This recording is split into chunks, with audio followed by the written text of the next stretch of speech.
You know that feeling when you finally buy your dream truck? That I am a man? I own a Toyota? I can survive a zombie apocalypse feeling? Yeah, I had that for exactly 24 hours before my dashboard turned into a Las Vegas Christmas tree. I did not just buy a truck, I entered a parallel dimension, a place where laws do not exist, consumer rights go to die, and everyone, and I mean everyone, is named Chad. Welcome to my nightmare. If you are thinking about financing a car in 2026, watch this, or prepare to get finessed harder than a tourist in Times Square. It started on a Tuesday. I wanted a 2017 Toyota Tacoma. Why? Because it is a Tacoma. It is the AK-47 of trucks. You can drop it off a building and it will still start. Or so the internet told me. I found one at this local dealership where the photos were immaculate and the price was suspiciously okay. I should have known right then that when the price is okay at a dealership you have never heard of, you are not buying a car, you are subscribing to a drama series. I get there, and the truck looks great. I meet Chad number one, the sales consultant. He is all smiles, talking about reliability and adventure. I take it for a test drive.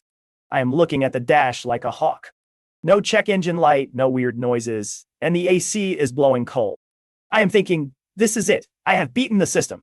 Little did I know, the system was about to beat me with a folding chair. Chad number one shakes my hand and says, "Let us get you into the office to finalize the numbers." This is where the movie shifts from an action flick to a horror film. He hands me off to Chad number two, the finance manager. Chad number one disappears into thin air, and now I am locked in a small room with a guy whose job is literally to squeeze blood from a stone. Chad number two looks at me with that "I am your best friend" smile. You know the one? The smile that says, "I am about to charge you for the air you are breathing in this office." We start talking financing, and then he drops the bomb. The add-ons. "Listen," Chad number two says, leaning in like he is sharing a state secret. "To get this loan approved, the bank requires gap insurance and an extended warranty. It is mandatory. No warranty, no truck." Now, let us pause. If you are watching this, this is a lie. In the United States, tying a loan approval to a specific service contract like a warranty is a violation of the Truth in Lending Act. It is literally illegal. It is like a restaurant saying you cannot buy a burger unless you also buy a $500 insurance policy for your stomach. But Chad number two did not care about federal law because Chad had a quota to hit. I spent the next 30 minutes in a mental UFC match. "I do not want the warranty," I said. "The bank says you need it," Chad number two replied. "Show me where the bank said that," I challenged. "It is in their internal system," he lied. I told him no in English, I told him no with my eyes, and I probably told him no in sign language. I managed to fight off the gap insurance, which, by the way, he removed like he was doing me a massive favor. Okay, I will talk to the bank and get them to waive the gap just for you." "Wow, Chad, you are a saint, a hero. Should I build you a statue?" "But the extended warranty?" He would not budge. He was like a pit bull with a chew toy. He told me the bank refused to fund the deal without it. I was tired. I had been there for hours. I wanted that truck. I thought, fine, it is a 2017. Maybe a warranty is not the worst idea. If something breaks, I am covered, right? Oh, how naive I was. I signed the papers. I shook Chad number two's hand, and Chad number one waved goodbye from the parking lot. I drove off thinking I was a tough negotiator because I got gap insurance removed. The Chads probably watched me drive away and started laughing so hard they spilled their coffee.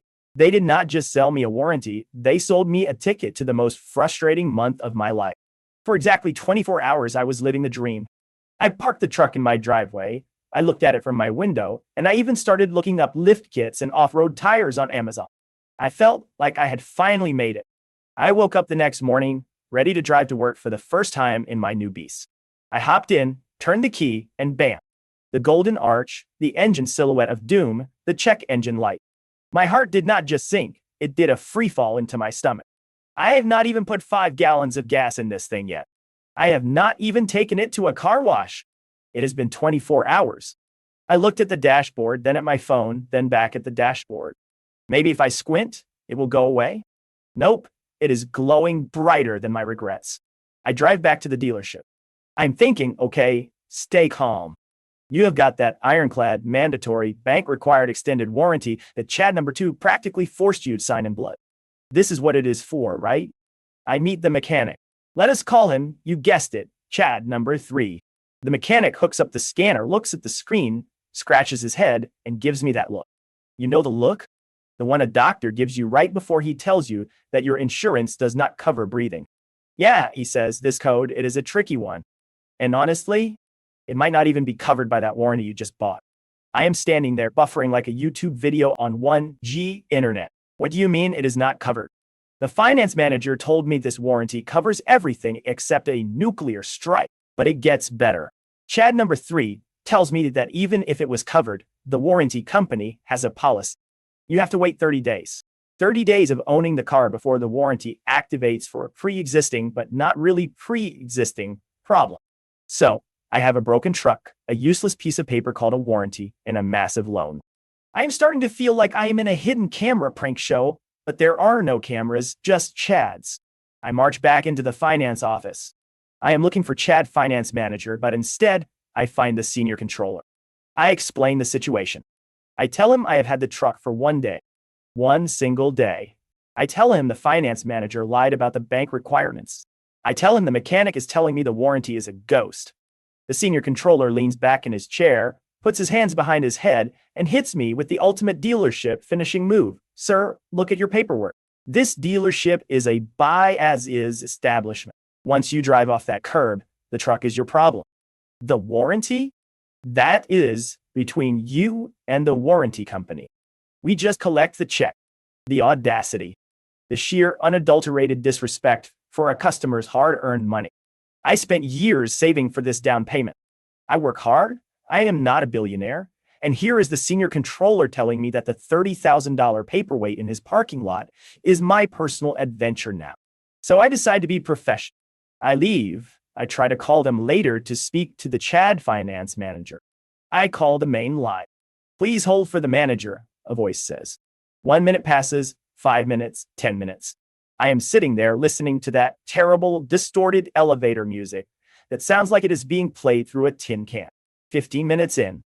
I am thinking maybe they are actually looking for a solution. Maybe another Chad is coming to save the day. Click. They hung up. They did not just ignore me. They actively waited 15 minutes to make sure I was sufficiently annoyed before cutting the line.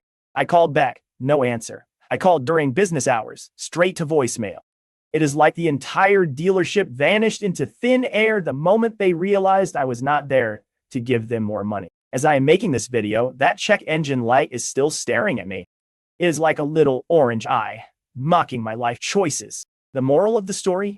If a dealer says a warranty is mandatory for the bank, walk out. No, run. Sprint. Do a marathon away from that building. If everyone in the building is named Chad, maybe check the reviews twice. And most importantly, never let the excitement of a new truck blind you to the red flags. I'm still fighting this. I am filing a complaint with the Better Business Bureau and looking into local consumer protection laws. But for now, I am the proud owner of a 2017 Toyota Tacoma and a very expensive Lexus. If you have ever been financed by a dealership, drop your story in the comments. Let us make a wall of shame for all the Chads out there. Do not forget to like this video so other people do not fall into the same trap.